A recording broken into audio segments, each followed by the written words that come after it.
بسم اللہ الرحمن الرحیم۔ السلام علیکم ورحمۃ اللہ وبرکاتہ۔ عزیز طلبہ کرام اور سامعین و ناظرین، آج ہم الحمدللہ الہدایہ فقہ اسلامی میں کتاب النکاح کا باقاعدہ سبکن آغاز کر رہے ہیں۔ کتاب الہدایہ کی جلد دوم حصہ دوم کا آغاز کتاب النکاح سے مصنف نے کیا۔ کتاب النکاح کی سب سے پہلی عبارت جو مصنف لائے فرماتے ہیں النکاح ینعقد بالایجاب والقبول باللفظین یعبر بہما عن الماضی۔ مصنف فرماتے ہیں کہ نکاح ایجاب اور قبول کے دو لفظوں سے منعقد ہو جاتا ہے اور وہ دونوں ماضی کے ہوں۔ ایجاب کا کیا مطلب، قبول کا کیا مطلب؟ ایجاب کا مطلب یہ ہوا کہ مرد اور عورت میں سے ایک دوسرے کو کہتا ہے کہ تم مجھ سے نکاح کر لو یا میں تم سے نکاح کرنا چاہتا ہوں، اس طریقے سے ایجاب کرتا ہے، دوسرا اس کو قبول کر لیتا ہے۔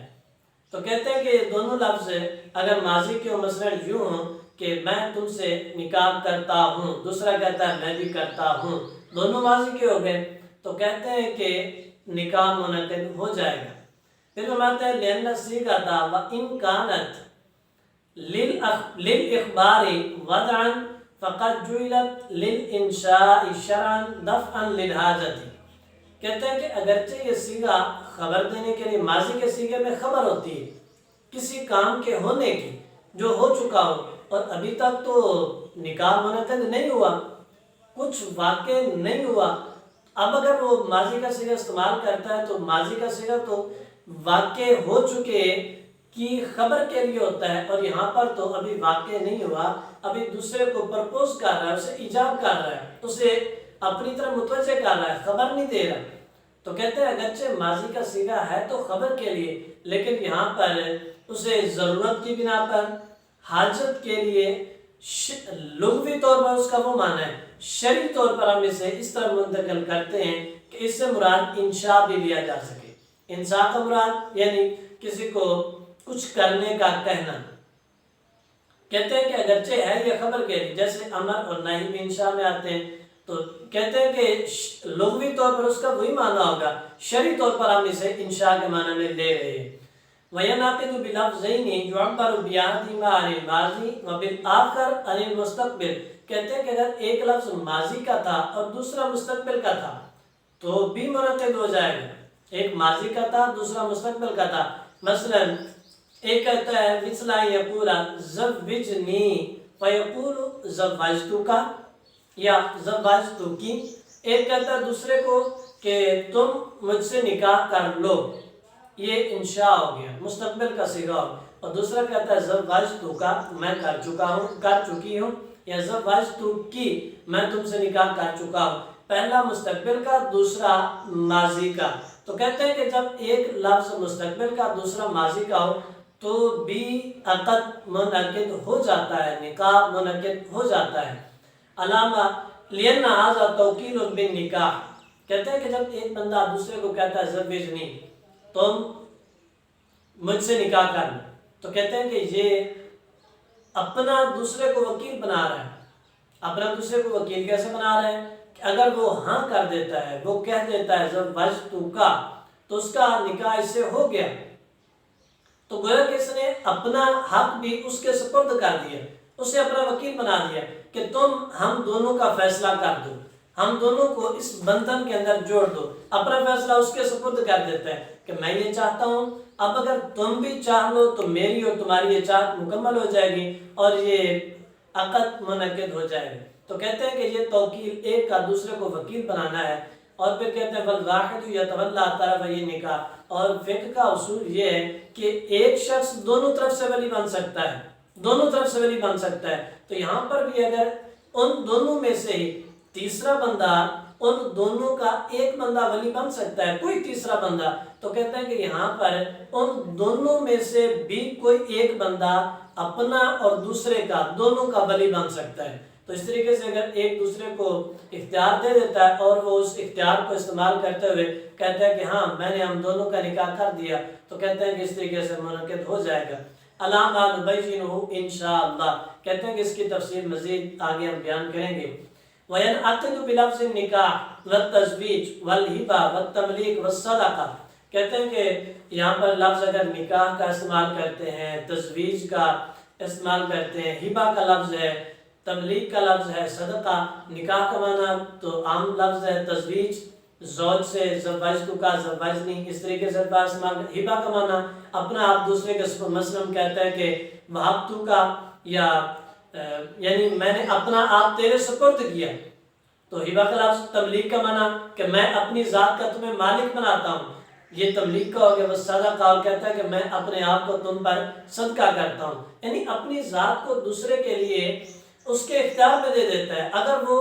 اس دوسرے کو اپنے ساتھ ملانا چاہتا ہے، وہ اس کو قبول کر لیتا ہے، تو گویا کہ نکاح منعقد ہو گیا۔ وقال الشافعی لا ينعقد الا بلفظ النکاح والتزویج، امام شافعی رحمۃ اللہ علیہ فرماتے ہیں کہ صرف نکاح اور تزویج ان دو لفظوں کے ساتھ منعقد ہوگا اور کسی لفظ سے منعقد نہیں ہوگا۔ لأن التملیک لیس حقیقتا فیہ ولا مجازا عنہ، کہتے ہیں کیونکہ تملیک ہے یا دوسرے الفاظ ہیں، ان کے اندر حقیقتاً نکاح کا معنی نہیں پایا جاتا، نہ مجازی طور پر نہ حقیقی طور پر، تو پھر ان سے کیسے مراد لے سکتے ہیں؟ لأن التزویج للترفیق والنکاح للضم، کہ تزویج کا معنی ترفیق ہے اور نکاح کا معنی ضم ہے۔ ترفیق کا معنی دو چیزوں کو ملا دینا، ضم کا معنی بھی ملا دینا ہی ہے، دونوں کا معنی ملا دینا ہے۔ تو کہتے ہیں کہ تزویج اور نکاح ان دونوں کا تو معنی ہو ملا دینا، دو چیزوں کو ایک کر ملا کر ایک کر دینا۔ تملیک کے اندر یا ہبہ یا صدقہ یا دوسرے الفاظ، ان کے اندر یہ معنی نہ تو حقیقتاً پایا جاتا ہے نہ مجازن پایا جاتا ہے۔ جب وہ معنی نہیں پایا جا رہا تو ان الفاظ سے وہ مفہوم اور وہ مقصد کیسے حاصل ہوگا؟ ولا ضم ولا ازدواج بین المالک والمملوک اصلا، کہتے ہیں کہ مالک اور مملوک کے درمیان نہ تو ضم ہوتا ہے نہ ازدواج ہوتا ہے، تو اس سے یہ کیسے مراد لیں؟ والانا، اور صاحب کتاب کہتے ہیں کہ ہماری یعنی احناف کی دلیل یہ ہے ان التملیک سبب لملک المتعۃ فی محلیہ، کہتے ہیں دیکھیں بواسطۃ ملک الرقبہ، کہتے ہیں دیکھیں جب ایک شخص کسی کا مالک بن جاتا ہے، کسی کو اپنی کنیز بنا لیتا ہے، کہتے ہیں کہ اس کے ملک رقبہ کی وجہ سے ملک متع کا بھی وہ مالک ہوتا ہے۔ تو کہتے ہیں کہ جب ملکیت ملک متع ثابت کرتی ہے تو اس کا مطلب ہے کہ تملیک کے لفظ کے ساتھ نکاح ہو سکتا ہے۔ وَهُوَ الثَّابِتُ بِالنِّكَاحِ وَالسَّبَبِيَّةِ طریق المجاز، کہتے ہیں کہ یہ چیز ملک رقبہ سے ملک متع کو ثابت کرنا یہ تو بالکل ثابت شدہ ہے، طے شدہ ہے، تو مجازی طور پر تملیک سے ہم نکاح کا مفہوم مراد لے لیں گے۔ وَيَنْعَقِدُ بِلَفْظِ الْبَيْعِ، کہتے ہیں کہ بیع کے لفظ سے بھی منعقد ہو جائے گا۔ وَالصَّحِيحُ لِوُجُودِ طریق المجاز، کہتے ہیں کہ یہ صحیح بات ہے طریق مجاز کے طور پر، درست بات، حقیقی طور پر تو بیع کا معنی کچھ اور ہے، لیکن یہاں پر کہتے ہیں کہ مجازی طور پر اس سے بیع سے ایک کہتے ہیں کہ میں اپنے آپ کو تجھ پر بیچتا ہوں، چاہے وہ مرد ہے یا عورت ہے، دونوں یہ لفظ استعمال کر سکتے ہیں، دوسرا اس کو قبول کر لیتا ہے، تو کہتے ہیں کہ اس طریقے سے بھی ہو جائے گا۔ وَلَا يَنْعَقِدُ، کیونکہ بیع وہ ہوتی ہے، بیع کے اندر جب بیع مکمل ہو جاتی ہے تو دوسرا اس کا حقدار بن جاتا ہے، مکمل طور پر ان کے حقوق مل جاتے ہیں۔ تو نکاح کے اندر بھی یہ چیز ہوتی ہے، نکاح کا معنی جیسے ضم ہے یا تزویج کا معنی جیسے ترفیق ہے، تو بیع کے اندر بھی یہ چیز داخل ہوتی ہے کہ جب بیع ہو جاتی ہے تو بیع میں دونوں کے حقوق آپس میں ضم ہو جاتے ہیں، تو اس لیے کہتے ہیں کہ مجازن بیع سے بھی منعقد ہو جائے گا۔ وَلَا يَنْعَقِدُ بِلَفْظَةِ الْإِجَارَةِ فِي الصَّحِيحِ، لیکن اجارہ کے لفظ سے منعقد نہیں ہوگا۔ اجارہ اور چیز ہے، اجارہ کے ساتھ ایک شخص اس چیز کا مالک نہیں بنتا، نہ ان کے حقوق ایک ہوتے ہیں، وہ تو ایک جز وقتی ہوتا ہے۔ اجارہ اور بیع کے اندر جس طریقے سے فرق ہے تو اسی طریقے سے اجارہ اور تزویج کے اندر بھی فرق ہے، اجارہ سے نکاح منعقد نہیں ہوگا۔ ولا بلفظۃ الاباحۃ والاحلال والاعارہ لما قلنا، کہتے ہیں کہ اباحہ، کوئی کہتا ہے کہ والاحلال، کوئی ایک دوسرے کو کہتا ہے کہ میں اپنا آپ تجھ پر حلال کرتا ہوں، اس سے بھی نکاح منعقد نہیں ہوگا، کیونکہ اس کے اندر ہے وہ تزویج والا، اس کے اندر بے کا لفظ، بے ہے یا تزویج ہے یا نکاح یا ضم ہے، وہ مستقل ہمیشہ ہمیشہ ایک ساتھ ہو جانے کو، ضم ہو جانے کو کہا جاتا ہے، جبکہ اباحت اور احلال میں وہ معنی نہیں پایا جاتا۔ یہ تو ایک جز وقتی منفعت کے لیے بھی ہو سکتا ہے، جز وقتی تسکین کے لیے بھی ہو سکتا ہے، تو اس کے اندر وہ مفہوم نہیں ہے، تو کہتے ہیں کہ اس سے نکاح منعقد نہیں۔ بل اعارہ، اور اگر اعارہ کا لفظ ہے، کوئی کہتا ہے کہ میں ادھار کے، ایک کو دوسرا کہتا ہے کہ میں اپنا آپ تجھ پر ادھار کے طور پر پیش کرتا ہوں، یا تو اپنا آپ مجھ پر ادھار کے طور، کہتے ہیں اس سے بھی نہیں ہوگا، کیونکہ اس کے اندر مکمل طور پر ایک دوسرے کے ساتھ ضم نہیں ہوتا، اور نہ ہی مکمل طور پر ایک دوسرے کے حقوق کے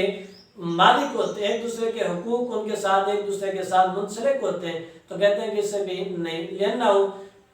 ولا بلفظۃ الوصیۃ، اور نہ ہی وصیت کے لفظ سے، یعنی یہ کہتا ہے کہ میں تجھ سے وصیت کرتا ہوں کہ تو مجھ سے نکاح کر لے، میں اپنی آپ تجھ سے وصیت کرتا ہوں، کہتے ہیں کہ اس سے نہیں ہوگا، کیونکہ وصیت کا تعلق موت کے ساتھ ہے، تو اس کا تو مطلب ہوا کہ جب مر جاؤں گا تو اس سے تو منعقد نہیں ہوگا۔ پھر آگے دوسرا مسئلہ بیان کرتے ہیں، قال ولا ينعقد نکاح المسلمین الا بحضور شاہدین حرین عاقلین بالغین مسلمین، کہتے ہیں کہ نکاح دو مسلمانوں کا اسی صورت میں ہی منعقد ہوگا جب دو گواہ موجود ہوں گے، دونوں حاضر ہوں جو گواہ بن رہے ہوں، آزاد ہوں، عاقل ہوں، بالغ ہوں، مسلمان ہوں، دونوں مرد ہوں، اور رجل و امرأۃ، یا ایک مرد اور دو عورتیں ہیں، عدولا کانوا او غیر عدول، چاہے وہ عدول یعنی منصف ہیں یا غیر منصف ہیں، عادل ہیں یا غیر عادل ہیں، او محدودین فی القذف، کہتے ہیں چاہے انہیں قذف کی حد لگ چکی ہو، قذف کی حد لگ چکی ہو، تو بھی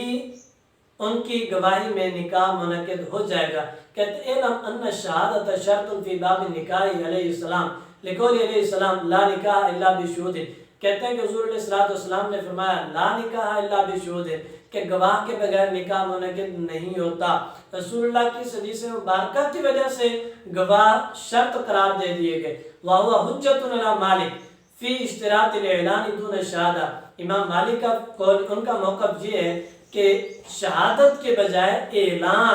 اعلان کرنا شرط ہے۔ کہتے ہیں کہ ہماری یہ دلیل رسول اللہ کا فرمان لا نکاح الا بشہود، آپ نے شہود، شہادت کا لفظ، گواہی کا لفظ استعمال کیا، تو یہ امام مالک کے خلاف ہماری دلیل ہے، ہم نے شہادت کو اس کی شرط بنایا۔ ولا بد من اعتبار الحریت فیہا لأن العبد لا شہادۃ لہ لعدم الولایہ، کہتے ہیں کہ اس میں حریت کی شرط اس لیے ہے کہ جو غلام ہوتا ہے وہ تو اپنی ولایت کا مالک نہیں ہوتا۔ یہاں پر قاعدہ یہ ہے، گواہی کے اندر جو نکاح کے گواہ ہوں گے ان کی گواہی میں ان کی ولایت معتبر ہوگی۔ ولایت، اصل میں ولایت کا اعتبار ہے کہ وہ کس طریقے سے حقوق کا مالک بنتا ہے، اس کے پاس کتنی ولایت ہے، تو کہتے ہیں کہ جو غلام ہے وہ تو اپنی ولایت کا مالک نہیں ہوتا، تو وہ کسی اور کی ولایت کا کیسے مالک بن سکتا ہے۔ ولا بد من اعتبار العقل والبلوغ لأنه لا ولایۃ بدونہما، کہتے ہیں کہ عقل اور بلاغت کے بغیر بھی ولایت نہیں پائی جا سکتی، تو بھی وہ کسی دوسرے کے نابالغ اور بے عقل تو اپنی ملکیت نہیں، اپنے آپ پر ولایت نہیں رکھتا، اپنے حقوق کا وہ خود محافظ نہیں ہوتا۔ جیسے قرآن مقدس میں رب ذوالجلال نے فرمایا کہ بے وقوفوں کو ان کے مال نہ دو جب تک کہ وہ عقل مند نہ ہو جائے، جب تک کہ وہ فہم اور فراست کی حد تک نہ پہنچ جائے۔ تو جو شخص بے عقل ہے یا نابالغ ہے وہ تو اپنے حقوق کا مالک نہیں ہوتا، دوسروں کے حقوق کا گواہ کیسے بنے، ان کی ولایت کا حقدار کیسے بنے گا۔ اسی طریقے سے ولا بد من اعتبار الاسلام فی انکحۃ المسلمین لأنہ لا شہادۃ للکافر المسلم، کہتا ہے کہ مسلمان کے اوپر کافر گواہی نہیں دے سکتا، تو ایک مسلمان کے نکاح میں اسے کیسے کا گواہ بنائیں گے۔ ولا یشترط وصف ذکورۃ حتی ینعقد بحضور رجلین وامرأۃ، کہتے ہیں کہ اس کے اندر صرف مذکر کی شرط نہیں ہے، کیونکہ اگر ایک رجل اور دو عورتیں، ایک مرد اور دو عورتیں آ جائیں تو بھی منعقد ہو جائے گا۔ اگر رجل کی شرط ہوتی تو دونوں مردوں کو آنا ضروری تھا، کہتا ہے کہ وہ شرط نہیں ہے، اس میں ہاں یہ ضرور ہے کہ ایک مرد ہو۔ وفی خلاف الشافعی،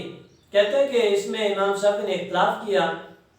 وَسَتَعْرِفُ فِي الشَّهَادَةِ انشاءاللہ، اور امام شافعی کا جو اختلاف ہے ہم اسے انشاءاللہ آگے شہادات کا جب باب آئے گا تو اس کے اندر بیان کریں گے۔ تو یہاں پر یہ بھی ایک بڑی اہم بات ہے کہ دو عورتیں کیوں نہیں گواہ بن سکتی دو مردوں کی طرح، یا اگر ایک مرد کے برابر دو عورتیں ہیں تو چار عورتیں ہو جائیں۔ تو اس کی وجہ یہ ہے کہ گواہی کے اندر، یہاں پر نکاح کی گواہی کے اندر ولایت شرط ہے، ولایت کو دیکھا جا رہا ہے۔ جو شخص ولایت پر اختیار رکھتا ہے، ولایت رکھتا ہے، وہ گواہ بنتا ہے۔ عورت اگرچہ ولایت رکھتی ہے لیکن ناقص رکھتی ہے، اس کی ولایت میں نقص ہوتا ہے، تو اس لیے مکمل طور پر اسے وہ حق حاصل نہیں ہے۔ وَلَا تُشْتَرَطُ الْعَدَالَةُ حَتَّىٰ يَنْعَقِدَ بِحَضْرَةِ الْفَاسِقَيْنِ، عندنا خلاف الشافعی، کہتے ہیں کہ اس کے اندر نیک ہونے کی کوئی شرط نہیں ہے، عادل ہونے کی کوئی شرط نہیں، یہاں تک کہ فاسق آ جائیں تو بھی وہ گواہ بن سکتے ہیں۔ لیکن امام شافعی کا اس میں اختلاف ہے، وہ کہتے ہیں کہ شہادت من باب الکرامہ، گواہی تو عزت اور احترام کا معاملہ ہے، والفاسق من اہل الاہانہ، فاسق تو ذلیل شخص ہے تو اسے کیسے گواہ بنا سکتے ہیں۔ مولانا ہماری دلیل یہ ہے من اہل الولایت فیکون من اہل الشہادہ، اس کے اندر تو ہم نے اس کے کردار کو نہیں دیکھنا، اس میں تو ہم نے ولایت کو دیکھنا ہے، وہ اپنی ولایت کا مالک ہے، اہل ولایت ہے، تو اہل شہادت بھی ہو سکتا ہے۔ دیکھیں وہ شخص اپنی ولایت رکھتا ہے، اپنا نکاح خود کر سکتا ہے، اپنے حقوق کا مالک ہے، اپنی ہر چیز کا مالک ہے، اگر وہ اپنی ہر چیز کا مالک، اس کے پاس ولایت ہے، اختیار ہے اپنے، تو اگر وہ اپنے پاس ولایت رکھتا ہے تو وہ گواہ بھی بن سکتا ہے۔ اس کے اندر ہم ولایت کو دیکھیں گے۔ وَهَذَا لِأَنَّهُ لَمَّا لَمْ يَحْرُمِ الْوِلَایَةُ عَلَىٰ نَفْسِهِ لِإِسْلَامِ لَا يَحْرُمُ عَلَىٰ غَيْرِهِ لِأَنَّهُ مِن جِنسِهِ، کہتے ہیں جیسے وہ اپنی ذات پر مسلمان ہونے کی وجہ سے ولایت سے محروم نہیں تو دوسرے پر بھی ولایت سے محروم نہیں، اس کے پاس ولایت ہے، ولایت کو دیکھا جائے۔ وَلِأَنَّهُ صَالُوَ مُقَلِّدًا فَيَصْلَحُ مُقَلَّدًا، اسی طریقے سے اگر ایک فاسق شخص حکمران بن جائے تو وہ کسی کو قاضی بناتا ہے تو اس کے قاضی بنانے سے قاضی منتخب ہو جائے گا، شرعاً قاضی درست ہوگا۔ کہتے ہیں جب ایک فاسق شخص کسی کو قلادہ پہناتا ہے تو اس کا قلادہ پہنایا ہم قبول کر لیتے ہیں، اگر اسی طریقے سے اس فاسق کو قلادہ پہنایا جائے گواہ کا، شہادت کا، تو کیوں نہیں ہو سکے گا؟ کہتے ہیں یہ الگ معاملہ، ان کے اندر ولایت کو دیکھا جا رہا ہے، عدالت یا اس کے اندر کردار کا عمل دخل نہیں، ولایت کا عمل دخل ہے، اور وہ ایک شخص کی آزاد شخصیت کے ساتھ تعلق رکھتا ہے۔ وَقَضَىٰ شَاهِدًا، کہتے ہیں کہ جب وہ ایک شخص ایسا ہے کہ وہ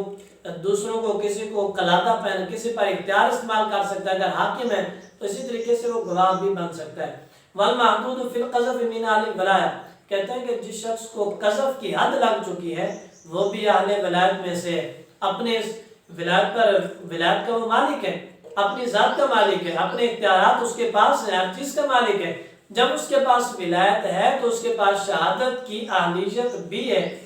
تو ساری بات کا نتیجہ یہ ہے کہ شہادت کی اہلیت ولایت کے ساتھ مخصوص ہے، جس کے پاس ولایت ہے تو وہ شہادت کا اہل بھی ہے، اور جس کے پاس ولایت نہیں تو وہ شہادت کا اہل بھی نہیں، یا جس کے پاس ولایت ناقص ہے تو اس کی شہادت بھی ناقص ہے، اور جس کی ولایت کامل ہے تو اس کی شہادت بھی کامل ہے۔ اور پھر کہتے ہیں فَيَكُونُ مِنْ أَهْلِ الشَّهَادَةِ تَحَمُّلًا وَإِنَّمَا الْفَائِدُ ثَمَرَةُ رَدَائِعِ النَّهْيِ لِحَرِيمَتِهِ، کہتے ہیں کہ یہاں پر یہ بات بھی ہے کہ وہ نکاح کے ہوتے وقت گواہ بنے گا، لیکن عدالت میں جب فیصلہ ہونا ہے، عدالت لگتی ہے، قاضی ہے، قضاء کے وقت اس کی گواہی سنی نہیں جاتی، قضاء کے وقت اس کی گواہی سنی نہیں جاتی۔ اب یہ کیا بات ہے؟ بات کا مقصد یہ ہے محدود بالقذف کے مارے تو قرآن مقدس میں رب تعالیٰ نے فرما دیا کہ اس کی گواہی قبول نہیں ہوگی،